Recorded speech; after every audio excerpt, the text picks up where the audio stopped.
Guys, welcome back to my channel. Today I'm going to tell you some products that I regret purchasing.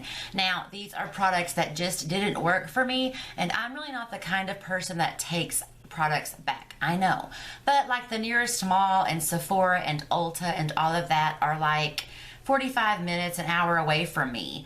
And so I just don't. I usually just keep them and pass them on or keep trying them or something. But these are ones that I do regret because they were either inexpensive and totally awful, or they were kind of expensive and they still don't work for me, or I don't like them, I don't pull for them, or whatever. Now, I was going to just film this video, and then I asked some of my friends here on YouTube if they had any products that they regretted as well, and we thought we would just make it a collab for you guys. So please check the description bar below. I will link all of the people participating in this collab with me down there as well for you guys. And let's get started.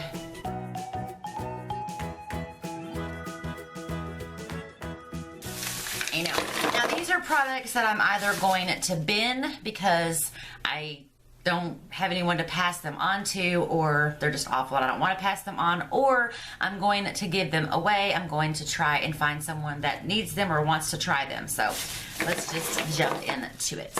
Okay. So the first thing I'm going to do, I guess, is Lippies, maybe.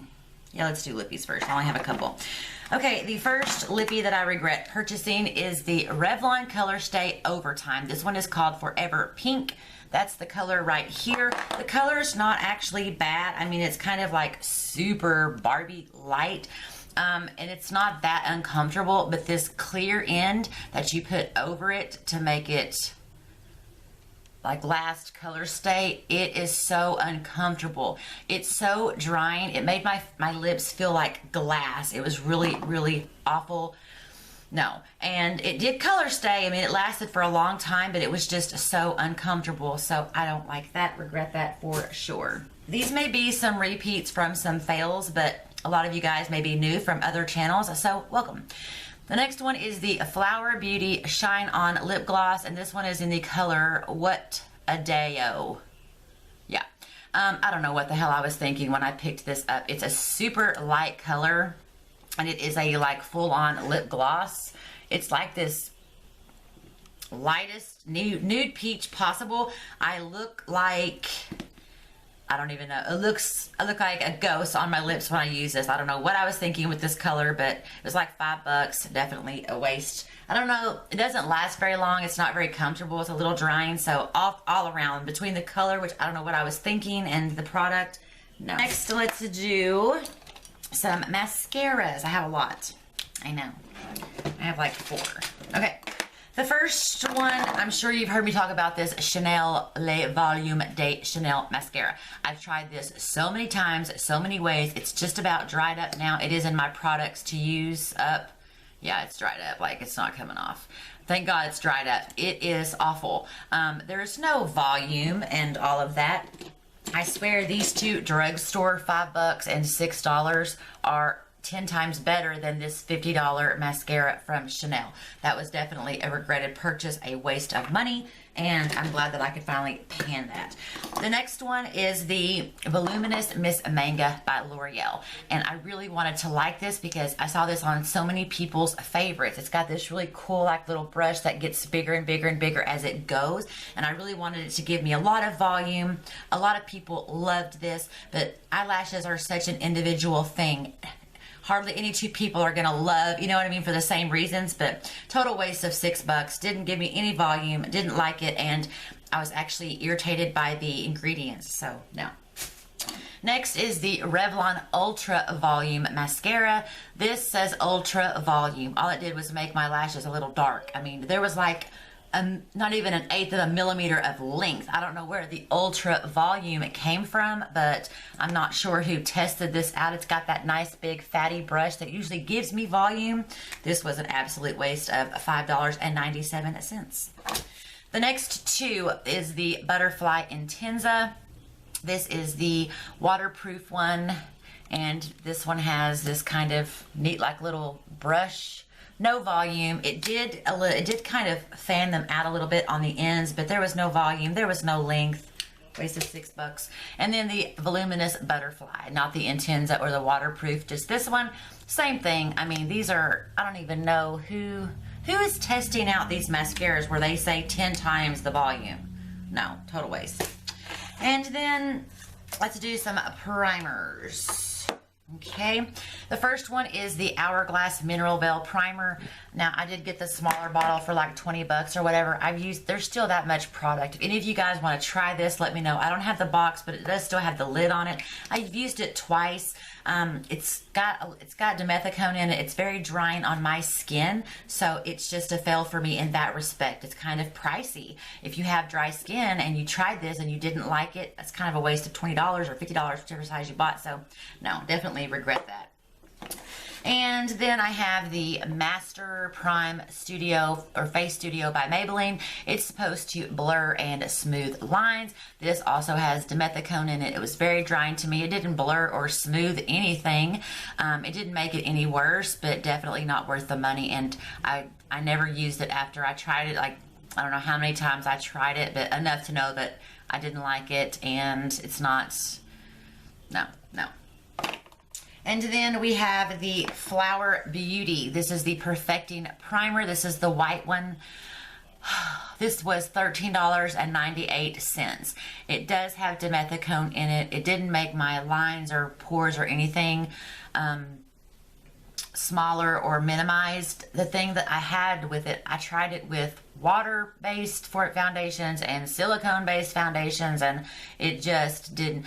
What I noticed was, I swear, it never really seemed to super set. And then, you know, like when you like get like dirt on you and you rub it, you get kind of like those little black, you know what I mean, like little balls or something. When I would rub my foundation, it would do that. It would kind of like ball up a little bit. So definitely not worth $13.98. No.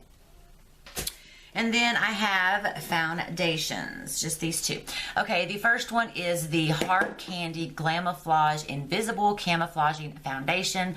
This is supposed to transform liquid powder foundation that absorbs oil, camouflages imperfection, and is almost invisible without looking caked on. Skin retains moisture, blah, blah, blah. Maybe the color is just a little too light for me. I probably should have got the next color, but to me, it's definitely not an invisible camouflaging foundation. It does kind of have like a velvet finish. That's what it looks like on my skin. It's very light for when I have no tan at all, but it just settled into every line, not even fine lines, but just like every line pore on my face. So no, definitely don't recommend that. People love it. I hated it. Okay, and then is the Maybelline Dream Mousse Liquid Foundation. This is supposed to be an airbrush finish. My husband picked this up for me. I tried it a couple of times. It's not that it's a bad coverage or anything like that. I think it's that it's the mousse consistency, and it really just sits on top of your skin. It doesn't look airbrushed. It looked very cakey on me, so no. Next, we're going to do this. This is the Victoria's Secret Bronzing Stick. This smells so good. It smells like powder. And I like this. I regret it in the sense that now it's dried out. Like, you can't really get anything on your finger. Okay? Once you use it one summer, and then you put it up for the winter, because like, you know, like you take it and you just kind of do your shoulders, you know what I'm saying? Just bronze, sun-kiss your skin. It smells really good. But once you use it one summer, it dries up. I wish that they would make this in like, see, even that's got like this cakey, dried on, you know what I'm saying? I wish that, because this was like 20 bucks. I wish they would make this in a smaller bottle. So after you used it one summer, you could just throw it out for like $5. You know what I mean? But this is 20. I used it one summer. It's dried up. Now it's literally trash. And I regret that in the sense that it's a nice product. I wish it didn't dry up so bad, you know, like it's just dried up to nothing.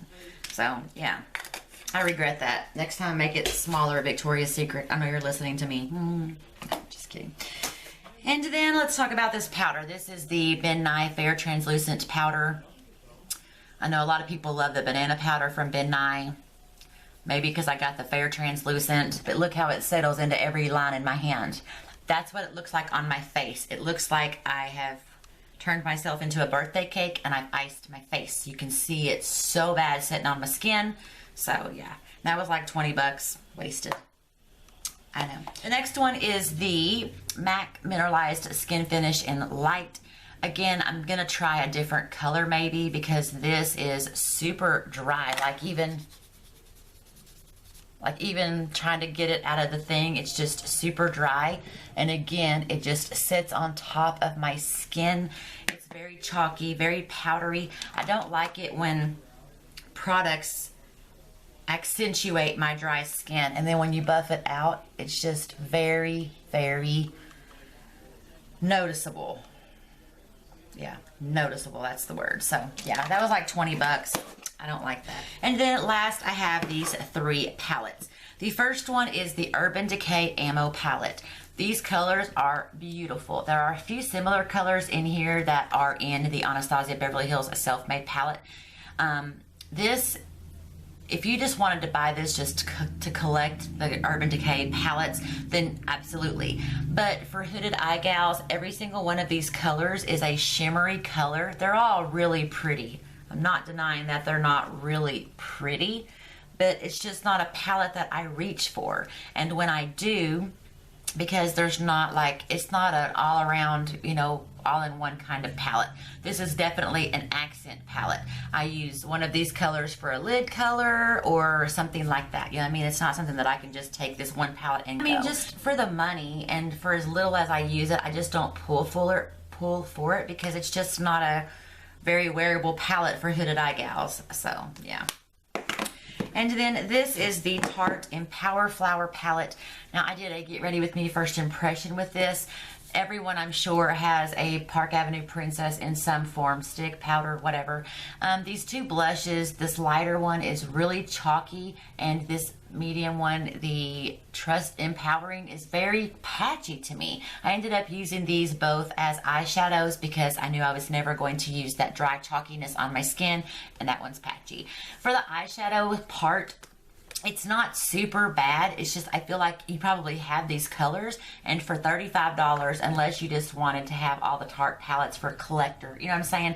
You would have these colors somewhere. You've got a black, a brown, a kind of copper, a kind of creamy champagne color, an highbrow, you know, brow highlighting color, and you've got a gray and a purple and then a light. You know what I'm saying? I just feel like you probably have these colors. So for $35, you could buy a palette of colors that you don't already have, probably in every palette that you own. So yeah, I mean, I don't pull for it very often. It's a great little palette, but I wouldn't recommend it, and I kind of regret it because I have these colors. So okay, the Hard Candy eyeshadow palette looks like this. I got it because I thought these 2 colors were just going to be so pretty. I thought one was going to be like a coppery gold, which it is, and it goes on really pretty. The thing that I don't like about this is, aside from those 2 colors, the rest are not pigmented at all, you guys, and it doesn't last very long. Like 2 or 3 hours after you get ready and you leave your house, it's kind of just wore off, you know. And I can't remember how much this was, but whatever it wasn't worth it.